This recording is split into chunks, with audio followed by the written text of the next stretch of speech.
Que o seu dia e a sua semana sejam repletos da graça e da paz de Deus. Sejam muito bem-vindos. Hoje a gente vai mergulhar num material fascinante, que são anotações de Bíblias de estudo sobre o primeiro capítulo da carta de Paulo aos Colossenses. É um capítulo incrível. Ele começa, assim, de um jeito bem pessoal, sabe? Com oração, agradecimento e, de repente, ele nos joga numa das visões mais grandiosas de Cristo em toda a Bíblia. É uma escalada, né? Exatamente essa sensação. E a nossa missão hoje é desempacotar um pouco essa escalada. As fontes que a gente tem aqui, o texto bíblico e vários comentários vão nos ajudar a entender não só o que Paulo está dizendo, Mas o porquê, né? Por que ele sentiu essa necessidade de dizer tudo isso com tanta intensidade? sim, a imagem de Cristo que ele pinta aqui é definitiva. E o contexto é a chave para entender essa intensidade. Paulo está escrevendo para uma comunidade em Colos, uma cidade que, curiosamente, as notas indicam que ele nunca visitou pessoalmente. Pois é, a igreja lá foi iniciada por um colaborador dele, um homem chamado Epáfras. Exato, e parece que Epáfras trouxe umas notícias meio preocupantes. Alguns ensinamentos estranhos estavam se infiltrando ali, uma espécie de filosofia que, pelo jeito, diminuía a importância de Cristo. Então a carta é tanto um fortalecimento quanto uma correção de rota. Perfeito. É uma defesa apaixonada da supremacia e da suficiência de Cristo. Vamos começar do início, então? O que me chama muita atenção é que, para uma carta que precisa corrigir problemas, Paulo não começa com uma bronca. Não mesmo? Pelo contrário, ele começa com gratidão. Agradece a Deus pela fé em Cristo Jesus e pelo amor que eles têm. É uma abordagem bem positiva, né? É uma aula de liderança, não é? Ele primeiro afirma o que eles têm de bom, e ele conecta essa fé e amor a uma terceira virtude, a esperança que está guardada para vocês nos céus. Uma das Bíblias de estudo que a gente tem aqui destaca como esse trio fé, amor e esperança é a espinha dorsal da teologia de Paulo. A gratidão dele não é um elogio vazio, sabe? Está ancorada em frutos reais que Epáfras relatou. Depois dessa saudação, ele entra na oração que faz por eles, e aqui as coisas ficam mais específicas. Ele pede que sejam cheios do pleno conhecimento da vontade de Deus. Por que esse foco tão grande no conhecimento? Essa é uma ótima observação porque revela um método de Paulo. Ele confiava que o conhecimento verdadeiro levaria à prática correta. E não é um conhecimento tipo de acumular fatos. Ah, entendi. Não é um quiz bíblico. Não. É mais do que saber sobre Deus, é conhecer Deus. Faz todo sentido. A aposta dele é que, se eles realmente entendessem a vontade de Deus de forma profunda, eles iriam querer viver de um jeito que o agradasse. Ele está corrigindo a rota a partir da fonte, entende? Da mente e do coração. Sim. O versículo 10 deixa isso explícito, né? O objetivo é a fim de que possam andar de maneira digna do Senhor. Ou seja, o conhecimento é o combustível para a vida prática. Isso. E ele conclui essa parte com uma imagem poderosíssima. A do resgate. Ele nos libertou do poder das trevas e nos transportou para o reino do seu Filho amado. Nossa, essa imagem é quase cinematográfica. É uma extração de território inimigo. É uma mudança de domínio, de cidadania. E nesse novo reino, diz o versículo 14, temos a redenção, a remissão dos pecados. Paulo está estabelecendo a base. Ele está dizendo, lembrem de onde vocês vieram. E essa base do resgate levanta a pergunta: quem é essa figura com poder para realizar um resgate dessa magnitude? E a resposta de Paulo não é uma lista de credenciais. É quase uma poesia. O tom muda completamente no versículo 15. Muda totalmente. A maioria dos estudiosos, como nossas fontes apontam, acredita que os versículos 15 a 20 eram um hino da igreja primitiva que Paulo usa aqui. É a peça central do argumento dele. E começa com duas afirmações de tirar o fôlego. Ele é a imagem do Deus invisível, o primogênito de toda a criação. Vamos por partes. Imagem do Deus invisível. A palavra grega é eikon. Não é uma cópia, é uma manifestação perfeita. É como se Paulo dissesse, querem saber como é o Deus que ninguém viu? Olhem para Jesus. Ele revela Deus perfeitamente. Exatamente. Em um mundo cheio de ídolos, de imagens falsas, Cristo é a imagem exata. Ok, Isso é monumental. Mas a segunda frase, o primogênito de toda a criação. Essa, confesso, sempre me deu um nó. Soa como se ele fosse o primeiro ser criado. E você não é a única, mas os comentários aqui são muito enfáticos. A palavra grega, prototokos, não fala de origem no tempo, mas de posição, de soberania. Pense no primogênito de um rei. Ah, o herdeiro. Isso. Ele tem a autoridade, o status. É um título de ranking, não uma certidão de nascimento. Entendi. Faz muito mais sentido agora. E o próprio texto prova isso logo em seguida. Ele é o primogênito, pois nele foram criadas todas as coisas.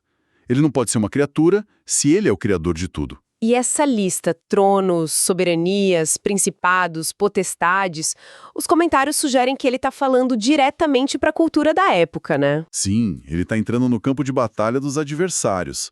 Naquela cultura, existia uma obsessão com hierarquias de anjos de poderes espirituais. As pessoas tinham medo disso. Exato. E Paulo chega e diz, vocês estão preocupados com essa hierarquia toda? Deixem eu lhes apresentar o CEO do universo, o criador de todos eles. Uau! Isso muda tudo. É uma ferramenta pastoral poderosa. Ele está dizendo, parem de se preocupar com os intermediários. Vocês têm linha direta com o chefe. E mais, tudo foi criado por ele e para ele. A soberania é absoluta. Mas o hino não para aí. Ele faz uma transição. Cristo não é só soberano da primeira criação. Mas também da nova criação. Ele é a cabeça do corpo, que é a igreja. E, de novo, a palavra-chave, o primogênito dentre os mortos. Isso. Como cabeça, ele é a fonte de vida, a direção da igreja. E como primogênito dentre os mortos, sua ressurreição é o início de uma nova humanidade. Ele é o pioneiro. A supremacia é total. E aí vem o clímax no versículo 19, porque foi do agrado do Pai que toda a plenitude nele habitasse. Essa palavra plenitude, pleroma, parece o ponto central de tudo. Era uma palavra bomba. Uma das Bíblias de estudo explica que naquele ambiente, várias filosofias falavam que a divindade estava espalhada em pedaços, através de vários seres. E Paulo pega essa mesma palavra, pleroma, e a concentra inteira em Cristo. Ele está dizendo, não procurem outro lugar. A totalidade de Deus, sem faltar nada, habita em Jesus. A busca acabou. Nossa, isso coloca em perspectiva a heresia que ele estava combatendo. Qualquer coisa que se adicionasse a Cristo era um ataque direto a essa plenitude. Ok, essa imagem é cósmica, mas como isso aterriza na vida de uma pessoa comum em Colossos? E essa é a genialidade de Paulo. A partir do versículo 21, ele conecta tudo. Ele diz que esse Cristo cósmico fez algo profundamente pessoal. E a vós, que antes erais estranhos e inimigos, agora, contudo, vos reconciliou. O contraste é brutal, de inimigos para reconciliados. E ele especifica como, no corpo da sua carne, mediante a sua morte. Por que essa ênfase tão física? As notas sugerem que a outra é estocada nos falsos mestres. Eles desprezavam o mundo material. A ideia de Deus ter um corpo físico, real, e morrer era um escândalo. Claro. E Paulo insiste. Foi real, histórico. A reconciliação aconteceu no nosso plano de existência. E o objetivo é apresentar-vos santos e irrepreensíveis e inculpáveis. E a seguir, Paulo fala de si mesmo de um jeito que, preciso confessar, sempre me soa um pouco perigoso. No versículo 24, ele diz que em sua carne ele preenche o que resta das aflições de Cristo. Isso não diminui o sacrifício de Jesus. É uma pergunta crucial. E essa é uma das frases mais difíceis de Paulo. Os comentários são muito cuidadosos aqui. Eles estabelecem uma distinção clara. A obra de Cristo na cruz para a salvação é completa, 100% suficiente, não falta nada. Certo. Então, o que são essas aflições que restam? São os sofrimentos da proclamação do Evangelho. O custo de levar a mensagem num mundo hostil. É um sofrimento missionário, entende? Cristo sofreu para comprar a salvação. A igreja sofre para anunciar essa salvação. Ah, isso faz muito mais sentido. É uma solidariedade na missão, não uma adição ao sacrifício. E parte dessa missão, ele diz, é revelar um mistério escondido. Qual era o grande segredo? O segredo revelado é Cristo em vós, a esperança da glória. Para nós hoje, talvez não soe tão bombástico, mas no mundo dividido entre judeus e gentios, a ideia de que o Messias habitaria em pessoas de todas as nações era revolucionário. Era o plano secreto de Deus, vindo à tona. Não é só Cristo para nós, mas Cristo em nós. Exatamente. E isso nos leva ao fechamento do capítulo, onde ele resume seu esforço, anunciar a Cristo, admoestando e ensinando a todo homem, para que apresentemos todo homem perfeito em Jesus Cristo. E perfeito aqui no sentido de maduro, completo, né? Isso. O trabalho de Paulo, energizado pelo poder de Cristo, era ajudar cada crente a amadurecer. E como? Fundamentando-os nessa verdade. A total supremacia e a absoluta suficiência de Cristo.